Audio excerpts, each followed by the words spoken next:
바울 사도에게 있어서 그가 마음속에 있는 것, 그가 늘 그리워하는 것, 그가 늘 생각하는 것, 그가 늘 축복하는 것, 한 가지는 다름 아니라 교회입니다.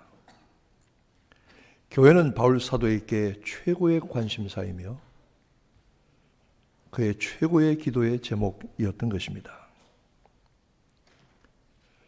그에게 있어서는 교회가 이 땅에서 그리고 마지막 날 온전하게 세워질 하나님의 구원의 역사, 구속사의 최고의 결정체입니다. 하나님께서 하시고 하나님께서 이루시고 하나님께서 만드신 것 중에 교회보다 더 크고 놀랍고 소중한 것은 아무것도 없습니다. 바울의 사랑은 교회 사랑이 전부였고 바울의 사랑은 하나님께서 그 교회를 허락하시고 자기에게 주신 사명에 대한 뜨거운 감격과 헌신과 열정이 있었던 것입니다. 그리스도의 몸된 교회를 향한 바울의 사랑은 우리의 믿음이 어떻게 나타나야 하는지에 대해서 또한 말해주고 있습니다. 그러면 이 바울 사도가 말씀하시는 바울의 복음, 교회를 위해서 하나님께서 베푸신 은혜의 경륜, 바울 복음의 핵심이 무엇이냐 하면 그리스도의 십자가를 통해서 흘리신 피로 성도들을 값주고 사시고 그리고 예수 그리스도의 십자가로 말미암아 이방인과 이스라엘 사이에 움직일 수 없는 높은 담이 되었던 율법을 허무시고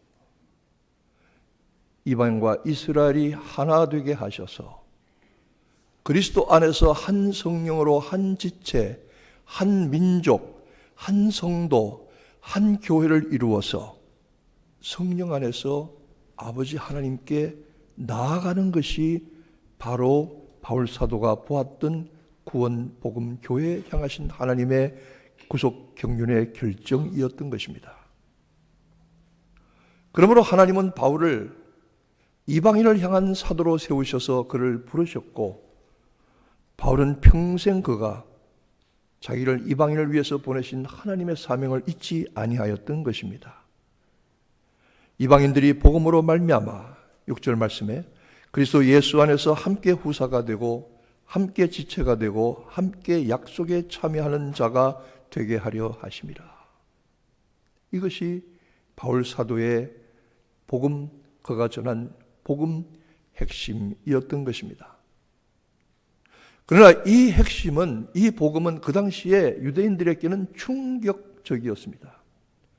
이방인들과 함께 식사도 같이 하지 아니하는 선민의식, 배타적인 특권 우월의식을 가졌던 유대인들에게는 이방인과 이스라엘이 하나가 되어서 그리스도 안에서 성령으로 하나님께 나아가 한 지체가 되고 한 구원의 백성들 후사가 된다는 것은 상상도 하기 어려운 일이었습니다. 그러나 하나님은 바울을 통해서 복음이 온 세계에 전파되게 하시고 오늘 우리에게까지 그 복음과 구원의 은혜가 미치게 하였던 것입니다.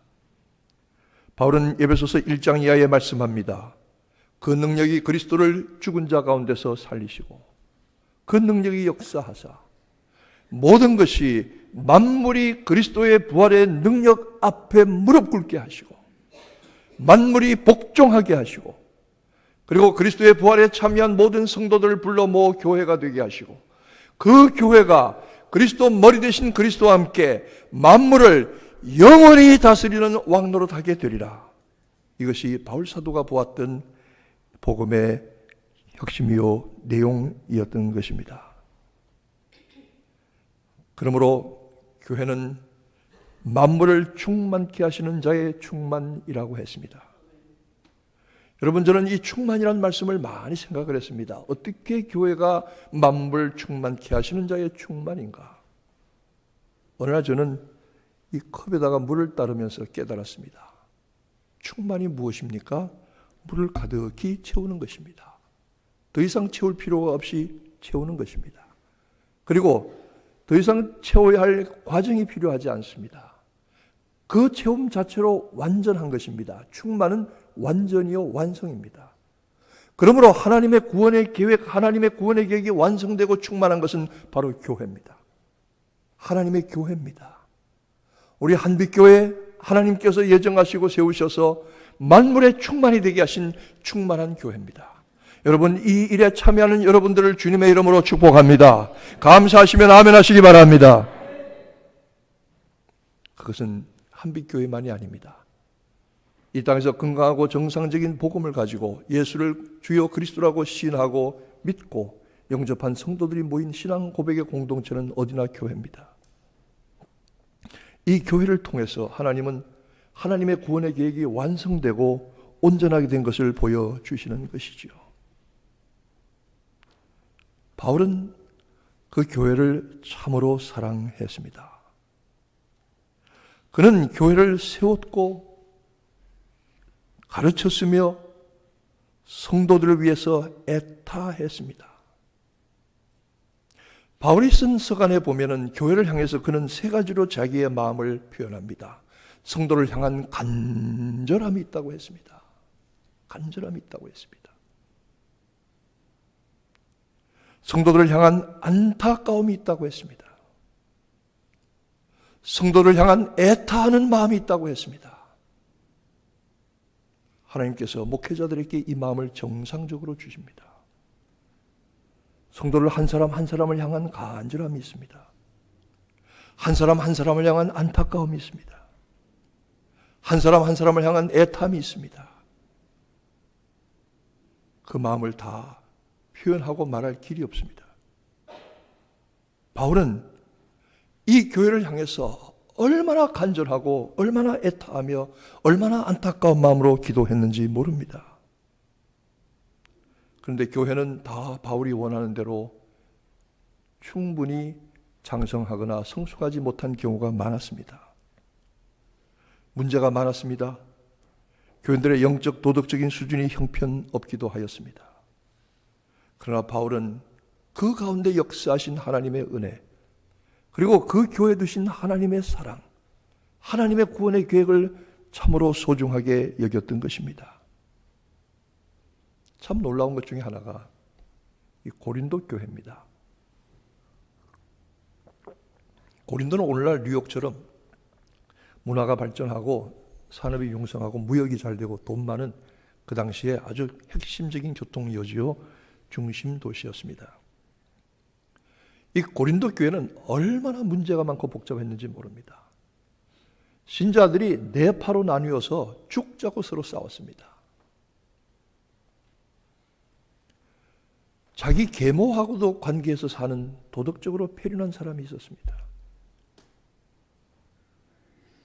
은사 받았다는 사람들이 몰려 들어와서 나는 이 은사, 나는 저 은사하고 자랑하며 은사 자랑하는 바람에 영적으로 시끄럽고 혼란했습니다.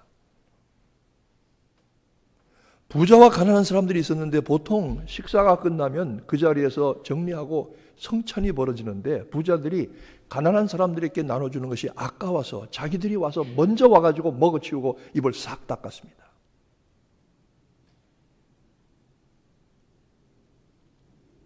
그리고 지식을 자랑하고 교만한 교회입니다. 아마 오늘 우리 교회의 일반적인 문제들을 다 고린도 교회에서 볼 수 있는 것 같습니다. 고린도서는 바울이 유일하게 교리적인 가르침을 기록하지 않은 것이 고린도서입니다. 그리고 끊임없이 고린도 교회를 책망하고 야단하고 훈계하고 경고하는 내용으로 되어 있습니다. 정말 골치 아픈 교회입니다.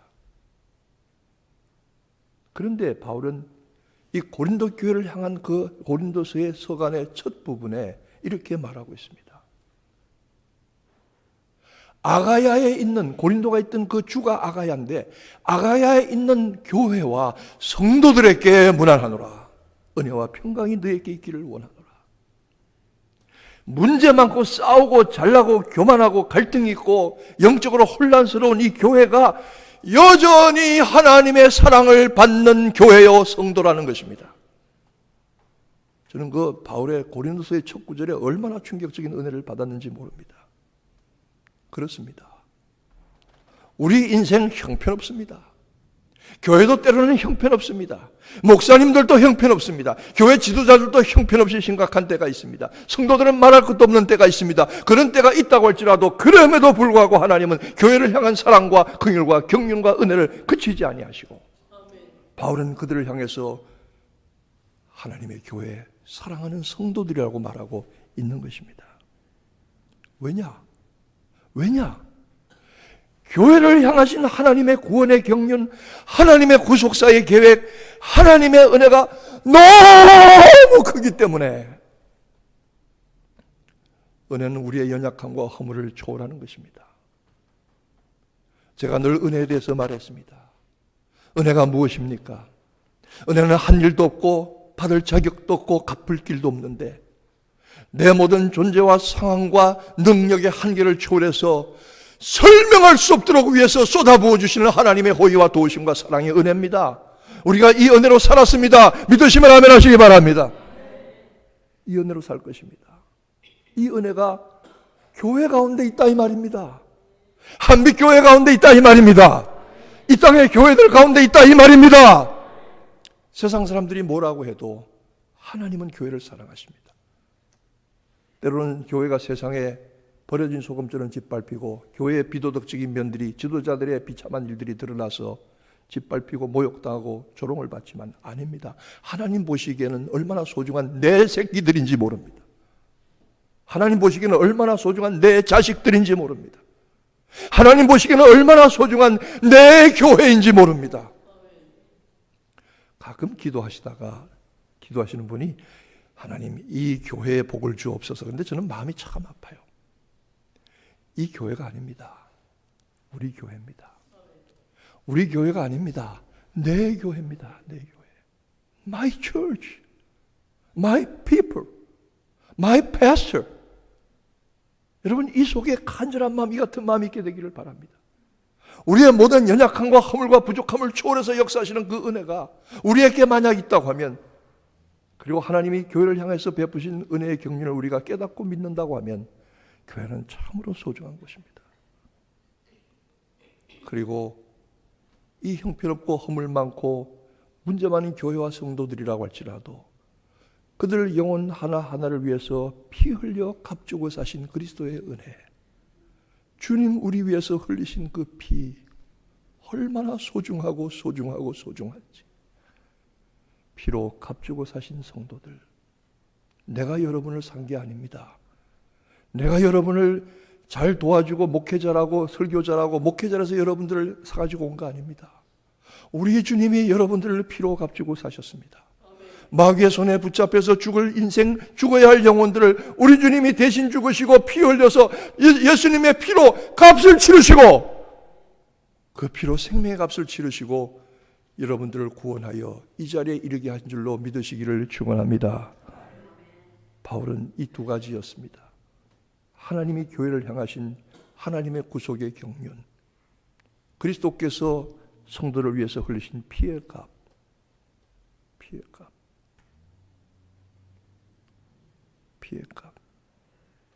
그러기에 여러분, 저는 이 시대에 유일한 소망이 하나 있다면 교회라고 믿습니다. 교회? 예수쟁이들? 자기들이나 잘하려고 하지. 아닙니다. 만약 교회가 이 땅의 교회로 그친다고 하면 소망이 없습니다. 교회도 잡다하고 갈등 많고 허물과 죄와 허영과 교만이 가득한 인생들이 모여서 서로 지지고 볶고 싸우는 그런 공동체에 불과합니다. 그러나 이 교회는 이 땅에서의 끝나는 교회가 아니라 하늘의 마지막 완성될 소망이 있기 때문에 교회는 이 땅의 유일한 소망입니다. 교회는 이 땅의 교회가 전부가 아닙니다. 그러므로 유명한 신학자인 칼빈은 교회를 두 가지로 나누었습니다. 이 땅의 교회와 하늘의 교회로 나누었습니다. 현재의 교회와 미래의 교회로 나눴습니다. 육신적인 교회와 영적인 교회로 나누었습니다. 광야의 교회와 낙원의 교회로 나누었습니다. 싸우는 교회와 승리하는 교회로 나왔습니다. 그 죄와 허물 가지고 고통하고 괴로워하는 교회에서부터 하늘의 거룩하고 온전하고 완성된 교회로 나누었습니다. 이 땅의 교회만이 아닙니다. 우리는 주님이 오시는 그날에 부름받은 성도들로 세워질 하늘의 완성된 교회, 온전한 교회에 들어가게 될 줄로 믿습니다. 이 교회가 이 땅의 유일한 소망입니다. 이 교회에 들어가기 위해서 우리가 오늘 이 시간에 힘쓰고 주님과 교회를 섬기는 것입니다. 술을 알 수 없는, 그 후에 내가 보니 술을 알 수 없는 허다한 무리들이 모든 족속, 방언, 민족과 나라들에서 나오는데 흰 옷을 입고 어린 양의 피에 깨끗하게 씻은 흰 옷을 입고 종려나무를 가지를 들고 나와서 하나님 앞에 보좌들 앞에 24 장로들과 보좌들과 허다한 성도 천군 천사들과 함께 종려나무 가지를 흔들면서 구원하심이 보좌에 앉으신 우리 하나님과 어린 양에게 있도다. 여러분, 이 예배에 반드시 참여하시기를 축원합니다. 이 교회에 들어가게 되시기를 축원합니다. 이 땅에서 그렇게 고생하고 그 교회에 못 들어가면 헛수고입니다. 그때 그 자리에 들어가야 합니다. 그 교회가 이 땅의 유일한 소망입니다. 교회가 이 땅의 유일한 소망입니다. 우리는 그 소망을 오늘 이 자리에서 우리 한빛교회를 통해서 받았고 증거하는 것이요.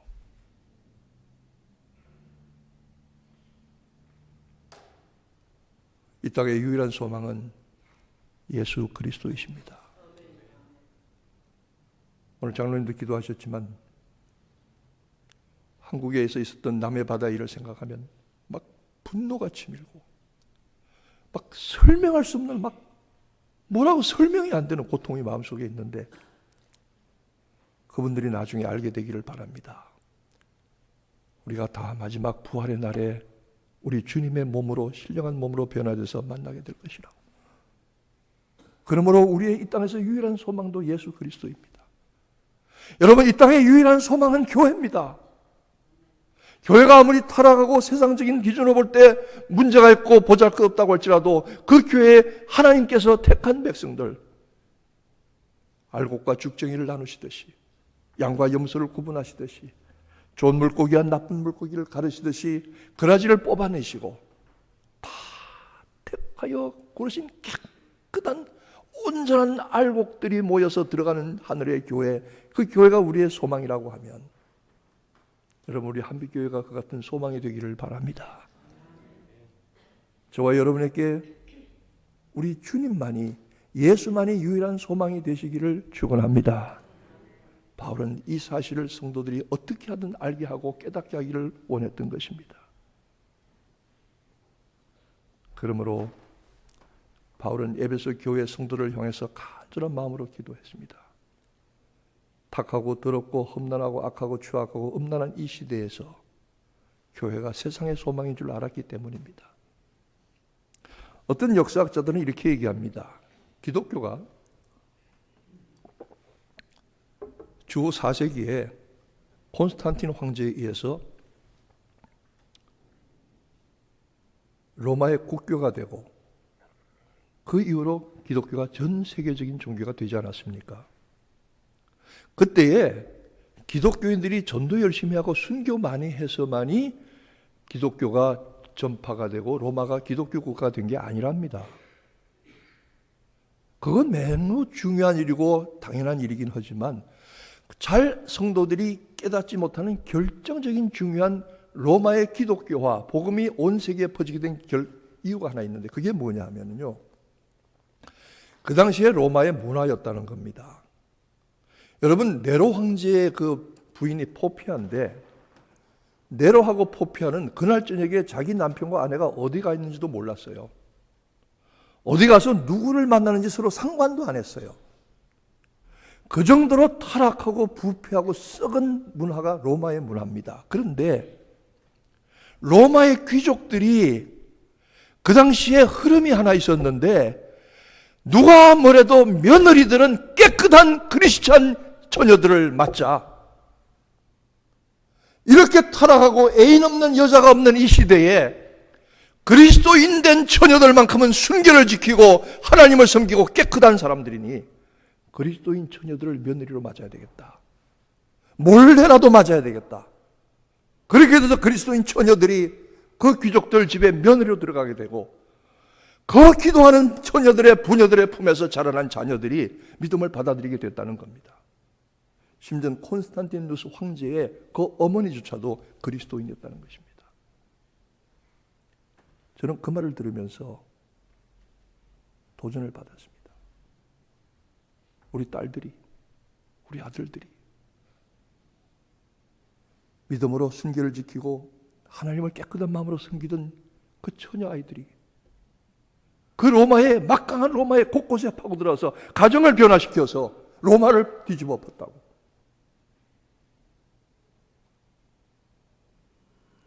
바울은 하나님이 이 교회를 통해서 역사하실 하나님의 경륜과 하나님의 계획을 보았습니다.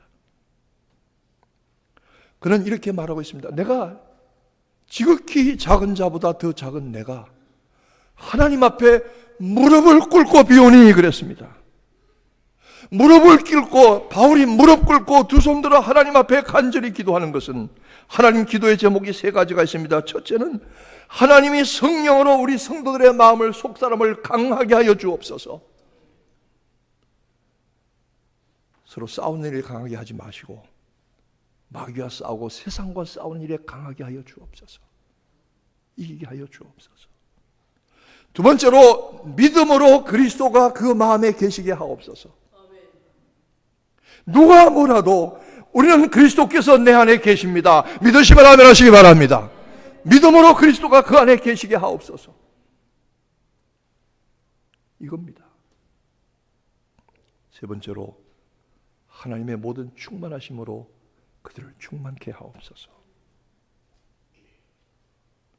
바울이 이렇게 교회를 사랑한 것은 하나님이 교회를 향해서 가지셨던 사랑을 깨달았기 때문입니다.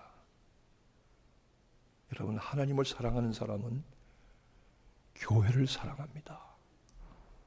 교회를 사랑하는 사람은 성도들을 사랑합니다. 하나님을 사랑하고 교회와 성도들을 사랑하는 사람들은 미안한 말이지만 목회자를 끔찍하게 사랑합니다. 안 할 수가 없습니다. 하나님을 사랑하고 교회를 사랑하는 사람들은 예배와 말씀에 대한 자세가 현저하게 달라집니다. 현저하게 달라집니다. 분명히 드러난 증거입니다. 그리고 그 사랑이 이웃을 향한 것으로 나타나게 되어 있습니다. 나는 우리 성도들이 주님을 섬김으로 영육간에 모든 인생의 어려움과 한계에도 불구하고 하나님이 부어주시는 복 받으시기를 축원합니다. 그러나 이 복이 여러분 샘물처럼 흘러나가게 되기를 바랍니다. 피로 값주고 사신 교회,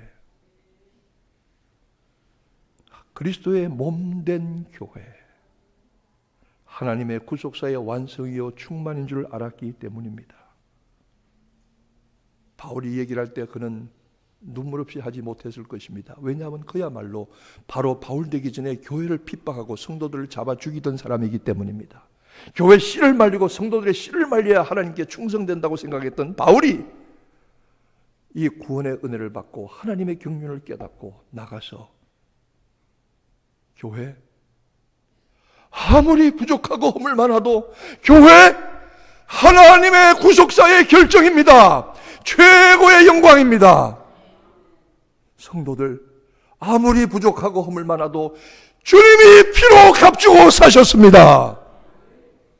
이 은혜, 이 사랑, 이 감격이 그의 마음속에 있었기 때문에 그는 목숨을 다하여 하나님의 사랑과 그리스도의 은혜를 증거하였던 것이고 교회를 위하여 무릎 꿇고 기도하였습니다.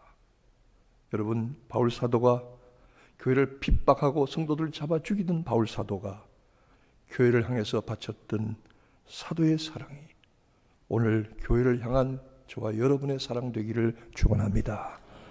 교회가 유일한 소망이요 그리스도가 유일한 이 땅의 소망이시기 때문입니다.